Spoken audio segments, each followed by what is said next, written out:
আসসালামু আলাইকুম ওয়া রাহমাতুল্লাহি ওয়া বারাকাতুহু। আলহামদুলিল্লাহ ওয়াসসালাতু ওয়াসসালামু আলা রাসূলিল্লাহ ওয়া বা'দ।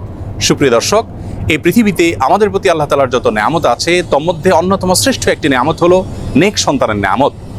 যে সমস্ত বাবা মাকে আল্লাহ তাআলা নিঃসন্তান রেখেছেন, সন্তানহীনতার কষ্ট এবং পরীক্ষা কত কঠিন সেটি তারাই সবচেয়ে ভালো বলতে পারবেন।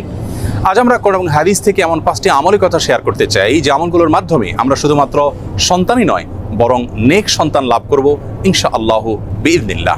তবে সবকিছুর আগে আমাদেরকে মাথায় রাখতে হবে সূরা শূরার 50 নম্বর আয়াত। আল্লাহ তাআলা বলেছেন, ইয়াহাবু লিমান ইয়াশাউ ইনাসা ওয়া ইয়াহাবু লিমান ইয়াশাউ যুকুর আও ইউযাওয়িজুহুম যুকরানা ওয়া ইনাসা ওয়া ইয়াজআলু মান ইয়াশাউ আকিমা। যার অর্থ হলো আল্লাহই হলেন সেই মহান সত্তা, তিনি যাকে ইচ্ছা তাকে কন্যা সন্তান দান করে থাকেন, যাকে ইচ্ছা তাকে পুত্র সন্তান দেন, আর যাকে ইচ্ছা তাকে উভয়টি দান করেন, আর যাকে ইচ্ছা তাকে কোনোটি দান করেন না। আমাদের অনেক ভাই বোন আছেন যারা সন্তানহীনতার কষ্ট এবং দুঃখ গোছাবার জন্য, লাঘব করবার জন্য অনেক মাজারে গিয়ে ধর্ণা দেন, সেখানে গিয়ে সন্তান প্রার্থনা করে থাকেন। এই কাজটি আমাদের ঈমান হরণকারী একটি কাজ। আরও অনেক কাজ করে থাকেন অনেকেই, যে কাজগুলো আসলে আমাদের ঈমানের সঙ্গে সঙ্গতিপূর্ণ নয়। এই জন্য সর্বপ্রথম মাথায় রাখতে হবে যে সন্তানহীনতার কষ্ট এবং দুঃখ এটি ঘোচাবার জন্য, সন্তান লাভের জন্য, অনেক সন্তানের জন্য শুধুমাত্র আল্লাহ তাআলার কাছে আমাদেরকে প্রার্থনা করতে হবে।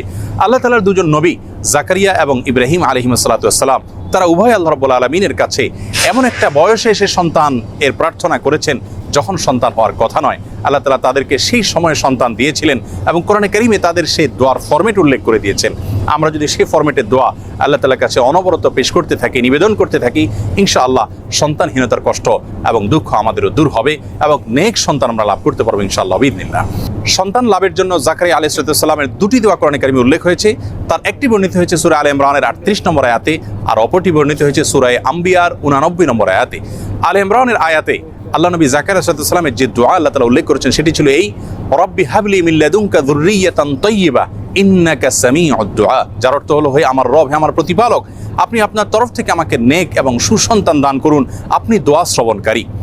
তার অপর যে দোয়াটি সূরা আম্বিয়াতে বর্ণিত হয়েছে সেটি ছিল অত্যন্ত মর্মস্পর্শী এবং হৃদয়গ্রাহী। সেই দোয়ার ভাষ্য ছিল এই, রব্বি লা তাযারনি ফারদা ওয়া আনতা খায়রুল ওয়ারিসিন। যার অর্থ হলো, হে আমার প্রতিপালক, হে আমার রব, আপনি আমাকে একা ছেড়ে দিবেন না, অর্থাৎ নিঃসন্তান আমাকে রাখবেন না, আপনি তো সর্বোত্তম ওয়ারিস দানকারী।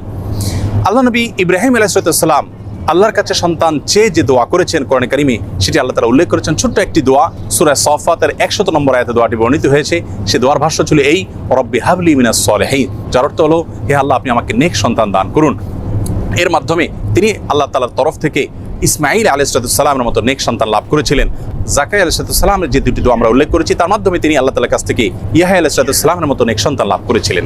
প্রিয় দর্শক, তাহলে নেক সন্তান লাভের জন্য দুজন নবী থেকে 3টি দোয়া আমরা শিখলাম, জানলাম। সেই দোয়াগুলো আমরা যে কোনো সময় বেশি বেশি করে পাঠ করতে থাকবো ইনশাআল্লাহ।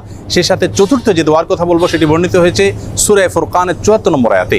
আল্লাহ রাব্বুল আলামিন সেখানে দোয়ার যে ভাষ্য আমাদেরকে নিজে শিক্ষা দিয়েছেন সেটি হলো, রব্বানা হাব লানা মিন আজওয়াজিনা ওয়া যুররিয়াতিনা কুররাতা আয়ুন ওয়াজআলনা লিল মুত্তাকিনা ইমামা। যার অর্থ হলো, হে আমাদের প্রতিপালক, আপনি আপনার তরফ থেকে আমাদেরকে এমন জীবনসঙ্গী এবং এমন সন্তান দান করুন যে সন্তান আমাদের চক্ষুকে জড়িয়ে দিবে, অর্থাৎ সার্বিকভাবে পারফেক্টনেসের মাধ্যমে তাদের দিকে তাকালে আমাদের নয়ন জোড়াবে, এবং আমাদের সকলকে আপনি মুত্তাকিদের এবং নেককারদের ইমামে পরিণত করে দিন।